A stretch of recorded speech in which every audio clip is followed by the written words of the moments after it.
You're listening to the SoleStrategies podcast with your host, Z. Cohen Sanchez. We hope you enjoy the latest episode and thanks for tuning in. Hi, Facebook, and later Instagram, and later everywhere else. As usual, I'm going to give it a couple minutes for folks to jump on and share this out. So I think that, I like to take the time at the beginning in every episode here to just lay out once again what we do, who we are, all that stuff. So for those of you guys who listen to us already, sorry if this is boring, but necessary.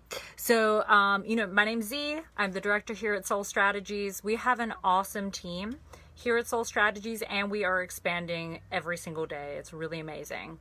What do we do? So we help progressive candidates. I don't actually really like to use the word progressive anymore because I feel like it's been a little bit co-opted. But what we do is we help no corporate money candidates fundraise. We help them with their field operations, with their digital operations. But really the main thing that we do now is helping these no corporate money candidates to outraise their incumbents, because let's face it, if you're running a no corporate money campaign, you need to be able to fund that. And that's exactly what we do. We know exactly how to help you to get that money and to not get it from dirty places that you shouldn't be getting it from, like Amazon and Walmart and some of these really terrible corporations that, you shouldn't be taking money from for obvious reasons. A lot of people will also ask me, actually just had somebody ask me this, why no corporate money candidates? Like, why is that the thing? Like, why don't you just help progressives, even if they do take corporate money? I mean, who really cares, right? They have to get funded somehow. And, personally and morally, I just disagree with that. I think that if you are taking corporate money, I don't think that any money is free. I'm not naive enough to think that, Amazon is just going to go ahead and give you a whole bunch of money for your campaign and not ask you to go ahead and vote for things that they need later down the line. And the real issue that we have in this country, guys, is that we're at a point right now where corporations literally own our elections. They own our politicians. And so we need to get more folks like Bernie Sanders in office. We need to get more folks like AOC in office. And really the only way that we can do that is if we run movement campaigns, if we stop people from wanting to take this corporate money and let them know that you can absolutely raise this money yourself. You don't need to sell out to big corporations. And you shouldn't, because your community needs you. If you're running for any other reason other than to serve your community, you're not running for the right reasons. The job that you are signing up for is a public servant's job. And if you don't want to be a public servant, then you shouldn't be running for office. So that's the reason why. That's the reason why we help no corporate money candidates, because they are the reason, they are the lifeblood of our movement, and we need to give them the support to help them get elected. So today we're going to be talking about something very specific, but something really awesome. Movement versus centrist campaigns, right? What is a movement campaign? What is a centrist campaign? How do you run them? What do you, all of these questions, right? And if you're a newcomer particularly, you're going to have a lot of questions around this. And that's why I am doing this live, so that if you have questions, I can answer it in real time. And then also, if you are just generally curious about what the differences are here, I'm going to give you a really good overview of that today. So let's start with centrist campaigns. How are centrist campaigns run? What are the purpose? All of those other pieces. So when we're talking about a centrist campaign, right, this is somebody normally who takes corporate money, all the time takes corporate money. And they usually have like a pretty big base of folks that are supporting them, right? And that's usually because they've raised all this money in previous elections. And so they have this ginormous war chest of millions of dollars where they have been able to get their message out, right? So they've sent mailers, they've done all of these things. Their community knows who they are simply because they've raised all of this money, and not just been able to get themselves elected, but been able to build this name recognition for themselves. So really, in a centrist campaign, particularly if they're an incumbent, there really isn't much that they need to do in terms of building out a really intense ground game, or in terms of building out, a huge volunteer structure. I mean, those things really aren't that necessary for centrist incumbents because they don't need it. They don't need to, go and tell their neighbors about who they are because they've already gotten all the mailers. Most of these folks have been in office for many, many years. Normally their families have been in office as well. And so they're just generally more well known. So the things that they're going to do are they're going to send out a mailer because that's super easy. They're going to buy up a ton of ad time. Like this is the thing that centrists love to do because it's super easy, right? You don't need to have a giant volunteer program or any of these things that are really what we call like heavy lifts, right? You don't need to have those things to run a centrist campaign. You can just go ahead, call up the local TV station, call up some of the radio stations, cable TV, especially if they're taking money from Comcast. I mean, for sure, Comcast is going to open up every slot for them, right? So they're just going to buy up all of this ad time. And essentially, that's how they're going to run their campaign. They're going to get out the word by their mailers, their ad time. Some of the other things that they'll do is like, sometimes they'll do just like literature drops because they're they're really low lift. So they don't have to, they'll pay somebody, a couple bucks an hour to just go out there, drop out literature on doors. Sometimes they will have field programs, but usually they're only going to have field programs if they feel threatened by the person that are running against them, right? So as I said, generally speaking, there's not going to be really heavy lifts going on. And they do that on purpose because the thing is that when you are running a movement type of campaign and you have these heavy lifts, they can be enormously expensive. And the return on investment, if you're an incumbent centrist Democrat that takes a lot of corporate money, chances are you probably don't want to get into a whole lot of conversations because you don't want people to know the nitty-gritty details about what's happening, right? So if you do have a field program, it's not going to be in your best interest. You're not going to have the most relevant talking points. Again, sometimes centrists will have field programs, but really it's only going to be if they're threatened by the person that is running against them. So just keep that in mind, is that a lot of ad time. That's primarily where their money is going, is into ad time. And ad time is significantly expensive. And so it makes sense for them to do that because, again, low lift for them. They don't have to do anything. And it's something that's easily accessible. They can just put a couple $1 million into ad time. And generally speaking, they will reach their audience. But when they're reaching their audience is getting a very specific message about who they are, right? It's about, 30 seconds max? And there's no conversation with constituents happening. There's no sort of area in which they can screw up, right? So it's actually, it's really low risk for them as well in that sense, is that they're not going to be questioned. It's not like they're going on getting interviewed or something like that where something could potentially come out. So that's just really popular. It's a really popular tactic. When we talk about movement campaigns, we run a very different type of campaign. Movement campaigns are exactly how they sound. They're movements. They're people-powered movements. And so people-powered movement campaigns are just structured entirely differently. We are raising money in movement campaigns really for one thing specifically. We're doing it so that we can run a really big field program. Why? Why do we need to run big field programs? Great question. We need to run big field programs because we need to have conversations with our constituents about the issues that are actually happening here, right? We can't just buy up a 30-second ad and explain why they should be voting for a newcomer. Sometimes we can do that, especially when we get later into the election. There are opportunities where once we've talked to enough people and we've built that movement and there's a lot of supporters, that of course we can go and buy ad time, right? And it's actually suggested that we should buy ad time. But the ad time is not going to replace the work that we have to do on the ground. It's just not. There's no way to replace that work. One of the things that I tell people when I'm working with them is that there are no shortcuts to good organizing. You can't just sort of wake up and say, I want to run a movement campaign and I'm going to go do this like really low level lift sort of activities. It's just not going to work.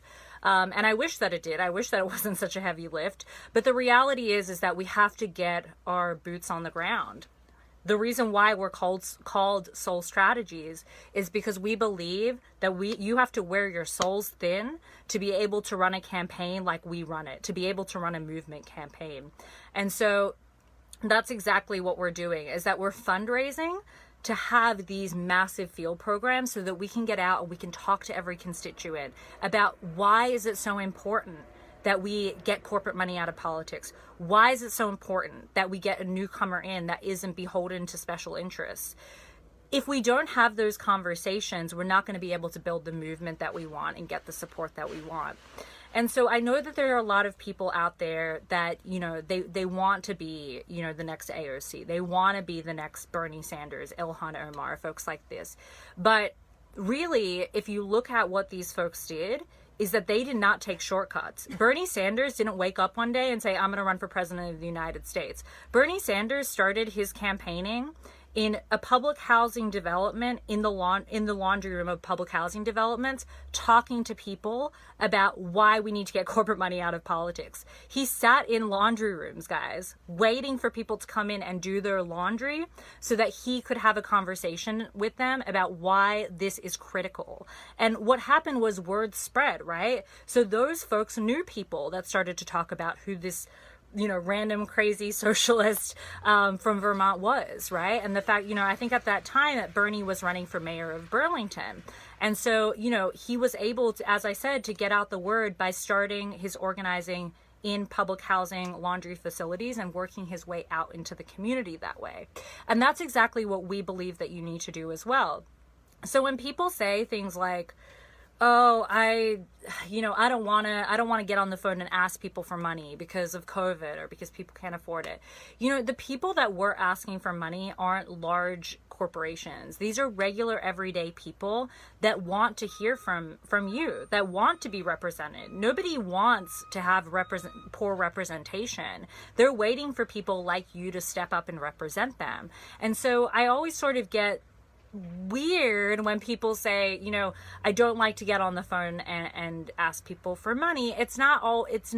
You're not getting on the phone necessarily to ask people for money. Yes, that's a part of it. That's going to be part of the conversation, but you need to be having an in-depth conversation with that person about what, not just why you're the best candidate, but about the issues that we're having in this country and about how the political system has let us down as working class Americans. If you don't have that conversation, if you just get on the phone and you're like, hey, how's it going? I need $100 for my re-election campaign or my election, they're going to hang up on you, and they should, because that isn't what fundraising is about.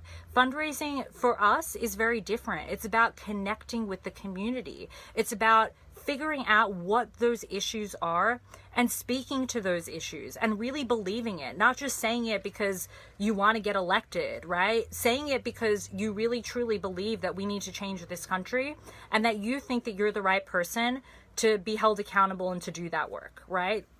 And so again, you know, when we're building people-powered movements, we have to start somewhere. Like, Bernie didn't wake up one day, as I said, and decide to run for president of the United States. He woke up one day and he realized that I can do more for my community right here at home, and that's exactly what I'm going to do, right? And same thing with people like Alexandria Ocasio-Cortez and Ilhan Omar. I mean, none of these people just like walked into, you know, these people-powered movements. They were created from the bottom up. They were created by them going to people, having those to work its way out to build those huge ground games that we need. If you're going to build a big ground game, guys, if you want to have a huge volunteer program, you need to get people excited about what you're doing. And to get people excited about what you're doing, you need to prove viability. And the way that you prove viability is, one, in your fundraising, and two, in the work and having those community conversations, right? I have somebody right now that we're working with. We're working with 13 incredible candidates, and one of those people is making over 200 calls a day, right? They haven't made a lot of money yet because there's a lot of different reasons why. I mean, I don't want to go into the details, but there's a lot of reasons outside of their control of why they aren't raising hundreds of thousands of dollars, right? They are making some money and they're doing well, but for them, they actually said to me the other day, or they told our group that it isn't about the dollar amount at the end of the day.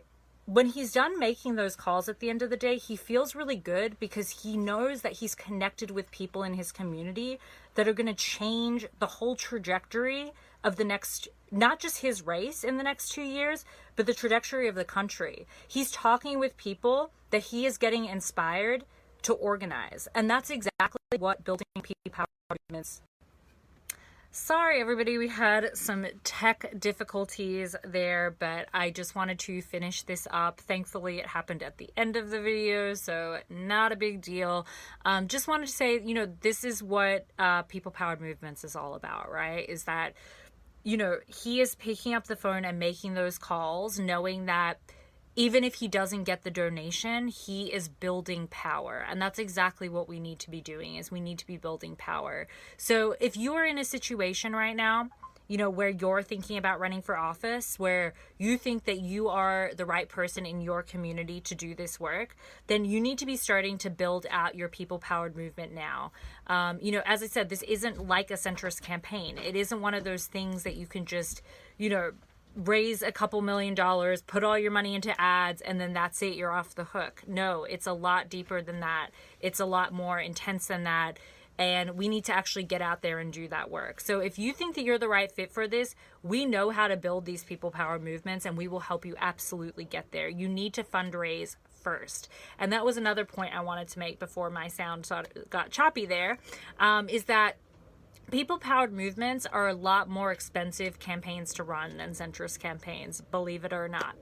Why? Because you need to be able to have a huge field program, which costs a lot of money. Getting out and talking to neighbors, while most people think that's free, it's not free. You need to have your volunteer coordinators. Those people need to be paid. You need to have your field directors. You need to have material, union printed. Unions only, guys. You need to have your union material to be able to get out there on doorsteps, right? All of these things cost a lot of money. These operations are not free, and they're definitely not cheap. So if you want to have these large field operations, if you want to have a field operation like Bernie Sanders, like Beto had, like AOC had, they take money. And so we are going to teach you how to raise that money, and we're going to raise it with you. And so if you have any interest in this, if this is something that sounds like you could do it, we want to work with you and we want to talk with you. So give us a call. You can go on our website right now. It's sole.strategies.com. Go ahead. You could book your 15-minute call right there on the website, and somebody on staff will get back to you with your appointment time within 24 hours. So guys, I've had a lot of fun today talking with you guys about centrist versus movement campaigns. We're going to be talking more about this in depth as things go on. We're going to get more down into the nitty-gritty. We're going to talk about, different topics, different strategies, all those sorts of fun things. So if any of that is of interest to you, please continue to follow the podcast. Also, one of the things I would love to ask you guys is that if you are listening to our podcast, it would mean the world to us if you would just go ahead and put a review on it. I read all of the reviews. People on our staff read the reviews. It is really important to us as we continue to grow, that we get that we see some support. So we'd love for you guys to just, put your star review, whatever that is, put a little comment in there about things that you would like to hear from us, about topics that you enjoyed, so we can give you more of that. All of this feedback is really, really, really helpful. So thank you guys again, and looking forward to seeing you again next week.